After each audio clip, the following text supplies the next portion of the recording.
We're doing this thing again. Hey, you guys. I'm live. I hit the live.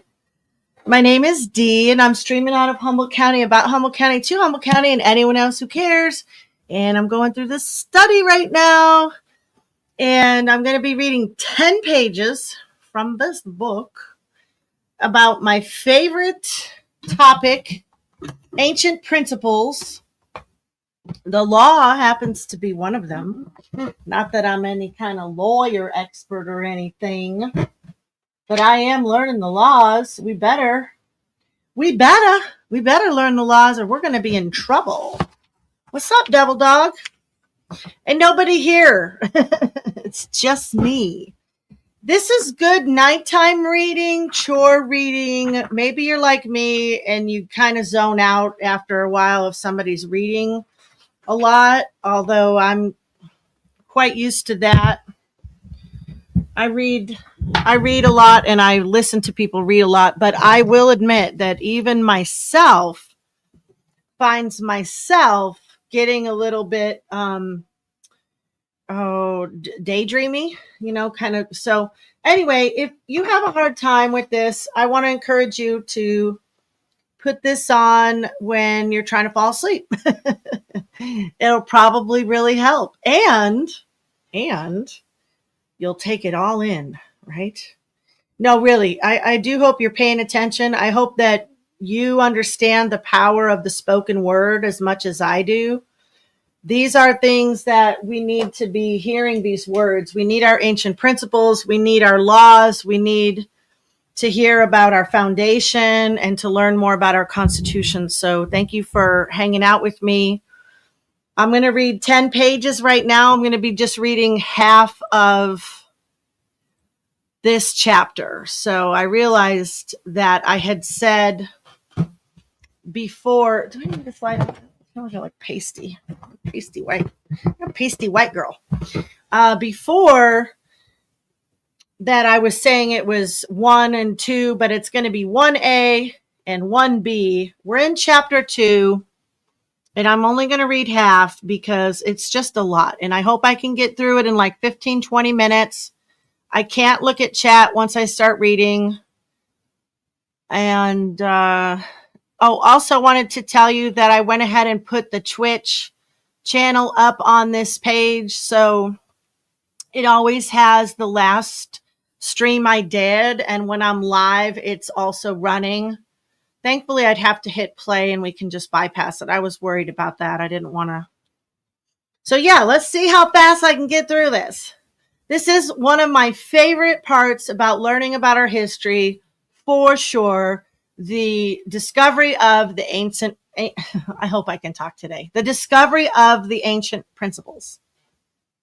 If you didn't know, I've already did this study with this book and the 5,000 Year Leap before. And I've also done a study with just the 5,000 Year Leap. So, and that, I recommend that one a lot.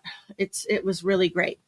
This is going to be fun though. Here we go. We're getting through chapter 2, the first half, the discovery of the ancient principles. Although Jefferson appears to have been the first of the explorers to take the long pilgrimage into the past, seeking the golden nuggets of ancient principles on which to structure a modern republic, many of the other founders soon followed. In addition to Jefferson, that distinguished list would have to include, among others, such memorable names as James Madison, Benjamin Franklin, Samuel Adams, John Jay, Alexander Hamilton, George Wythe, and James Wilson. They were not only profound scholars and widely read, but they exchanged correspondence and conversations which cross-fertilized their varied perspectives for a quarter of a century before they tried to put it all together in the Constitution. In this chapter, we shall discuss some of their fundamental thinking. In the minds of the founders, these ideas were as basic to sound political science as calculus to higher mathematicians. Take, for example, their method of measuring government. The founders would have been greatly puzzled by our modern mismeasurement, which puts communism at the extreme left and fascism at the extreme right, as though they were opposites. In reality, they are simply different names for similar forms of despotism, the police state. They belong both together on the side of the spectrum representing despotic government. The founders had a far more satisfactory scale on which to measure government. They said at one extreme we have too little government, and at the other extreme we have too much government. Or to express it politically, we have anarchy at the one extreme and tyranny at the other. If these were portrayed visually, they might look something like this. And it's a ruler, people's law in the middle. Tyranny on the one side, anarchy on the other. It is interesting to read what the founders had to say about these two extremes. They despised tyranny, but considered mobocracy or anarchy even worse. They felt the greatest challenge to civilized man is discovering some method of structuring a government under the control of the people, which could eliminate both mobocracy and tyranny. They felt that the formula must provide enough government to ensure order and justice, but not so much government that it could abuse the people. They referred to this as the medium point or balanced center between anarchy and tyranny. Many times in the past, a suffering people had risen up in revolution indignation to throw off the yoke of a cruel tyrant, but each time a tragic thing would happen. Without any knowledge of political science based on sound principles of self-government, the people would soon find themselves quarreling, bickering, and eventually fighting one another. Out of this miasma of anarchy and chaos, a cry would gradually arise for someone to take over and restore order. Always there seemed to be some strong man anxious to assume command. Taking control by force, he would soon have order restored. But in the process, the people would be right back where they were before, under a tyrant. The swinging pendulum. The historical swinging of the pendulum from tyranny to anarchy and then back again to tyranny is the history of the French Revolution.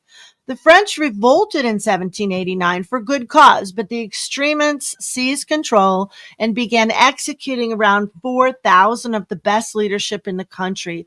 Lafayette barely escaped, and soon chaos began to reign as anarchy and mobocracy spread throughout the country. Finally, in utter desperation, they appealed to Napoleon to restore order. They even signed a contract with him to make Napoleon and his family the emperors of France forever. In short order, they were back in the hands of total dictatorial authority, precisely where they had been before. This is exactly what could have happened to the American Revolution if Washington had agreed to be king toward the close of the Revolutionary War. Some of the foremost financial interests in America were ready to combine with the military to seize power. Fortunately, Washington knew that pendulum pattern. He not only refused the honor of becoming George I of America, but he pleaded with the military to be patient with Congress until their political leaders had worked out the knots of the system.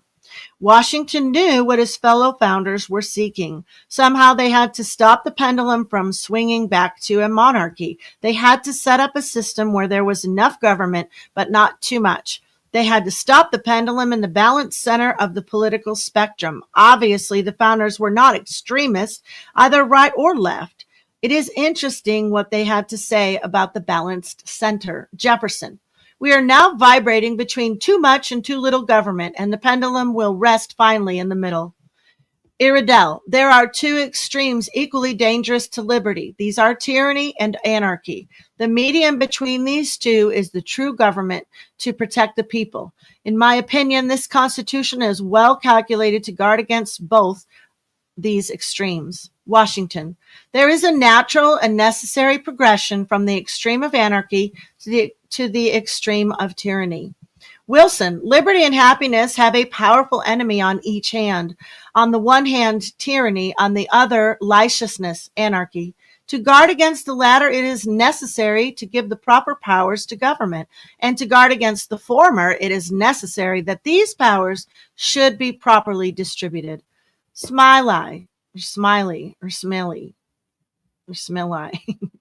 I agree that it is, or ought to be, the object of all governments to fix upon the intermediate point between tyranny and licentiousness, lawlessness or anarchy. Avoid too much or too little. Nicholas, powers being given for some certain purpose ought to be proportionate to that purpose, or else the end for which they are delegated will not be answered. I am Sharon, right? Okay, good.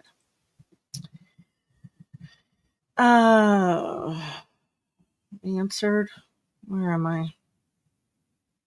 It is necessary to give powers to a certain extent to any government. If a due medium be not observed in the delegation of such powers, one of two things must happen. If they be too small, the government must molder and decay away. If too extensive, the people must be oppressed. As there can be no liberty. Why is that save button there? Stupid. Without government, it must be dangerous. It must be as dangerous to make powers too limited as too great. Hamilton. It was a thing hardly to be expected that in a popular revolution the minds of men should stop at that happy mean which marks the salutary boundary between power and privilege and combines the energy of government with the security of private rights. Two opposite systems of law. Historically, the founders knew they were pioneering new territory. In the past, 99% of the human race has had to live out their lives under what might be described as ruler's law. This is a system with all power in the ruler. Ruler's law comes under different names. 1, a monarchy, which is a royal government by the one. 2, an autocracy, which is also government by the one, or a dictator. 3, a plutocracy, which is government by an exclusive wealthy class. Plutocracy, 4, an aristocracy, which is government by those with inherited titles or those who belong to a privileged class. An oligarchy, which is government by an exclusive few. 6, an empire, which is an aggregate of kingdoms ruled by a monarch called an emperor. 7, a military dictatorship, which is government by one or few top military leaders. Ruler's law is a form of government which allows total authority and power to rest with the central government. The ruler or ruling group makes the law, interprets the law, and enforces the law. This was Madison's definition of tyranny. He said, the accumulation of all powers, legislative, executive, and judiciary, in the same hands, whether of one, a few, or many, and whether hereditary, self-appointed, or elective, may justly be pronounced the very definition of tyranny. The very opposite to ruler's law is people's law, which we will discuss in a moment. For the present, let us get better acquainted with the ingredients of ruler's law. The founders considered it to be the greatest enemy of self-government and freedom that has ever been contrived by the mind of man. In the following illustration, we will see how its broad power base of strong, despotic central government hangs menacingly over the people. And there is a graph with the people's law on top and tyranny and anarchy on the side of it. And then there's a triangle, all power in the ruler at the top, national on the side, and then you have state, community, family, and individual. This is the structure of all power in the ruler diagram here. The founders had studied ruler's law and knew its chief characteristics. They are as follows. 1, government power is exercised by compulsion, force, conquest, or legislative usurpation. 2, therefore all power is concentrated in the ruler. 3, the people are treated as subjects of the ruler. 4, the land is treated as the realm of the ruler. 5, the people have no unalienable rights. 6, government is by the rule of men rather than the rule of law. 7, the people are structured into social and economic classes. 8, the thrust of government is always from the ruler down, not from the people upward. 9. Problems are always solved by issuing new edicts, creating more bureaus, appointing more administrators, and charging the people more taxes to pay for these services. Under this system, taxes and government regulations are always oppressive. 10. Freedom is not considered a solution to anything. 11. The transfer of power from one ruler to another is often by violence, the dagger, the poison cup, or fractal civil war. 12. The long history of rulers' law is one of blood and terror, both anciently and in modern times. Those in power revel in luxury, while the lot of the common people is one of perpetual poverty, excessive taxation, stringent regulations, and a continuous existence of misery. The founders were all born citizens of the British Empire, which was structured under a limited form of ruler's law. In the American colonies, however, some elements of people's law were gradually emerging. The oppressive rule of Britain was suddenly terminated with the Declaration of Independence, but it took the founders 11 more years before they could get themselves properly established under a people's law. Like any other people who have suddenly become involved in a war of independence, they found themselves suddenly endowed with freedom and did not know what to do with it. Nevertheless, several of them, especially Jefferson, had done enough research to develop an instinct for the task. They knew they had to get the system firmly entrenched in the balanced center of the political spectrum under people's law. The political structure they visualized looked something like the diagram below, which is a triangle which has the federal government at the top in the smallest pyramid triangle. Then you have the several states under thousands of counties, tens of thousands of communities, tens of millions of families, hundreds of millions of individuals. Note that the power base is in the people, with a hierarchy of power rising out of them to secure their rights. Jefferson described it in the Declaration of Independence when he said, "To secure these rights, governments are instituted among men, deriving their just powers from the consent of the governed. Whenever any form of government becomes destructive of these ends, it is the right of the people to alter or abolish it, and to institute new government, laying its foundation on such principles, and organizing its powers in such form as to them shall seem most likely to effect their safety and happiness." The extreme exertion required to write a sound constitution. In 1775, when the leaders of Virginia saw that the king was disowning his American colonies and treating them like enemies, they recognized that they might be forced into a state of independence sooner than they had expected. The task of self-government had some frightening prospects because if their constitution failed to hold the people together, violent chaos and anarchy could result. As we have pointed out earlier, by 1776, a total of 6 drafts had been proposed for a state constitution in Virginia. Since Virginia was the largest state, many expected her to lead the way. However, Jefferson read all 6 drafts and was alarmed. They were all defective in many different ways. The 2 ancient examples. It will be recalled that Jefferson had already discovered the basic pattern for a model constitution by studying 2 ancient peoples who had both lived under people's law. He had found that ancient Israel was the first nation in history to have a system of representative government. Then he discovered that 1,500 years later, the Anglo-Saxons were living under a system which was almost identical.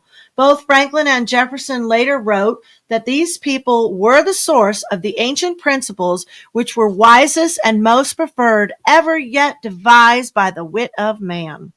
Jefferson was quoted as saying that it was from the Anglo-Saxons that we claim the honor of being descended, and whose political principles and form of government we have assumed. A brief study of each of these ancient principles is profitable in acquiring a deeper appreciation of the source of their great ideas and the pattern which eventually evolved into the Constitution of the United States. First, let us turn briefly to the history of ancient Israel. What fascinated the founders about ancient Israel? According to chronologists, the Israelites came out of Egypt between 1490 and 1290 BC. They were led by Moses, a man of great notoriety in their day because he had spent 40 years in the palace of the Pharaoh, and Josephus states that he was being groomed to succeed the Pharaoh on the throne. However, an incident occurred involving Moses in the death of an Egyptian taskmaster, forcing him to flee to the area of the Aqaba Gulf, where he met Jethro, a spiritual leader of the Midianites. Moses married the daughter of Jethro and served him as a shepherd for the next 40 years. It was at the age of 80 that Moses received his mandate to lead the Israelites out of Egypt. Only after a strenuous journey and several near disasters was he able to bring this multitude to the lower part of the Sinai Peninsula along the Horeb Range. At this point, Jethro came to visit Moses to see how he was governing such a large body of people. The hosts of Israel were no small tribal migration. The census in the book of Numbers gives the number of Israelites capable of serving in the army as 600,000. Counting those who were older and younger, plus the women, who would be at least as many as men, it is estimated that the Israelites could have numbered at least 3 million. The problem with Moses was that he had never been taught to govern a large population except by ruler's law. In fact, he had been trained in ruler's law at Pharaoh's palace for the upwards of 40 years. Consequently, when Jethro watched Moses trying to handle all the problems of these people alone, he was astonished. Below is a graphic illustration of what Moses was trying to accomplish himself. And it's an upside down triangle that has Moses at the top.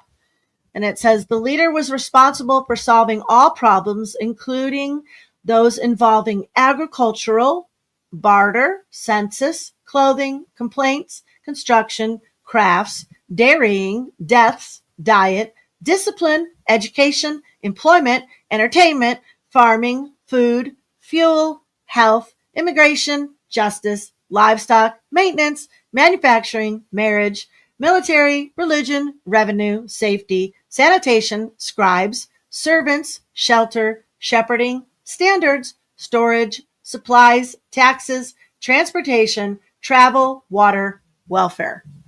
At the top is Moses, and then in the middle you have more than 600,000 families, and at the bottom, more than 3 million individuals in total. Moses learned how to organize the Israelites under people's law. Jethro patiently watched Moses struggle all day long, wrestling with 1,000 bits of trivia, and then retired to his tent at night in total exhaustion. And when Jethro saw all that he did to the people, he said, "What is this thing that you do with the people? Why do you sit there all alone and the people stand there from morning to evening?" And Moses said to his father-in-law, "They come to me and I judge between one and another." Of course, all of this had the highest motivation and the best possible intentions, but it did not please the aged Jethro at all. He therefore said to Moses, "That thing which you do is not good. Thou wilt surely wear away, both you and the people that is with thee. For this thing is too heavy for thee, for thou art not able to perform it all alone. Hearken now unto my voice, and I will give thee counsel." Moses later describes what he was instructed to have the people do. He went before the people and said, "How can I myself alone bear your cumbrance and your burden and your strife?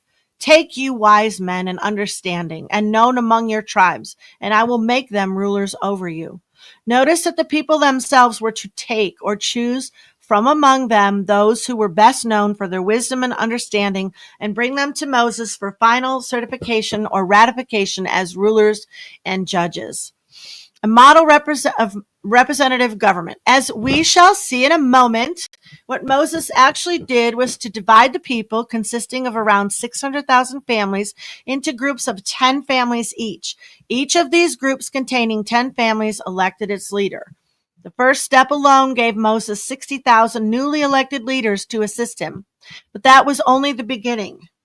These groups were combined together in groups of 50 families, and once they moved And they once more elected a leader for each of these groups. This gave Moses another 12,000 elected leaders to help him. The next step was to combine the above groups into combinations of 100 families. These larger groups also elected leaders, which gave Moses 6,000 more leaders to help him. Finally, all these combinations were put together in groups of 1,000 families. When these last groups had each elected a leader, it gave Moses 600 more leaders of top caliber to help govern the people. Now add all these leaders together, and we see what People's Law did to give the Israelites efficient and practical government. Instead of trying to rule over the people alone, Moses suddenly found himself with 78,600 elected leaders to help him administer the affairs of the people. After the people had chosen from among their tribal families those in whom they had the most confidence, Moses confirms that he had arranged the people as we have described above. Said he, "So I took the chief of your tribes, wise men and known, and made them heads over you, captains over thousands, and captains over hundreds, and captains over fifties, and captains over tens, and officers among your tribes." The strong local self-government. The emphasis under this system was strong local self-government, with problems being solved to the greatest possible extent on the level which they were originated. However, if a leader in charge of 10 families could not solve a problem, he could take it to the leaders in charge of the 50 families of which he was a part. Where necessary, it could go to those in charge of 100 families or even 1,000 families. Only in the greatest extremity did it go to Moses. As the record says, the hard cases they brought to Moses, but every small matter they judged themselves. This new system rapidly dispersed the current of confusion and frustration which had been swirling around Moses. As problems began to be solved on the level where they originated, a spirit of relative peace settled on the people, as Jethro had predicted when he first gave Moses the key to this system of representative government under People's Law. Furthermore, it was popular, as Moses later recorded, "And ye answered me and said, the thing which thou hast spoken is good for us to do." Almost done here, last paragraph. Hierarchy of a republic. It is apparent from the record that the delegates or elders from the people met at various intervals as a type of Congress or House of Representatives. There was also a permanent council of 70 chosen men who acted very much like a Senate. Moses himself had the benefit of 2 immediate assistants or vice presidents. One had charge of internal affairs, and the other was in charge of the military forces and all other matters relating to defense. Altogether, the organization of ancient Israel could be portrayed as shown in the diagram below. And now we have a right side up triangle with Moses, Aaron, and Joshua, the council of 70 and elected representatives in the top pyramid. There's 4 sections of the pyramid. Below them, there's the 600, 6,000, 12,000, and 60,000 groups. And then those families are broke up into 1,000, 100, 50, and 10. And then, there's 3 million people in total. So that's that graph. But when I come back next week, I'll do the second half and we'll pick it up there on page 52, lessons the founders learned from People's Law under the Israelites. So we'll still be in the throes of that. And happy Passover, by the way. I lost my sound. Nope, that was me. Psych. Thanks a lot, Kiss Off. Good one. It's not April's Fools. It's Passover. Anyway, that was today's reading and this week's reading. And now it's done. So there you go. I hope you guys enjoyed and hope to see you around. I do have a stream I want to do. Let me go to my blog here. And if you guys want to get ahead of it and come talk to me about it, I know somebody made a joke about deep conversations. I kind of think that was a little jab at me. I don't know, maybe not. But I definitely did pick up on that. I do like having deep conversations. I don't want to sit around and talk about things that don't matter right now. My town is dying. People are dying. People are uh you know, it's a genocide.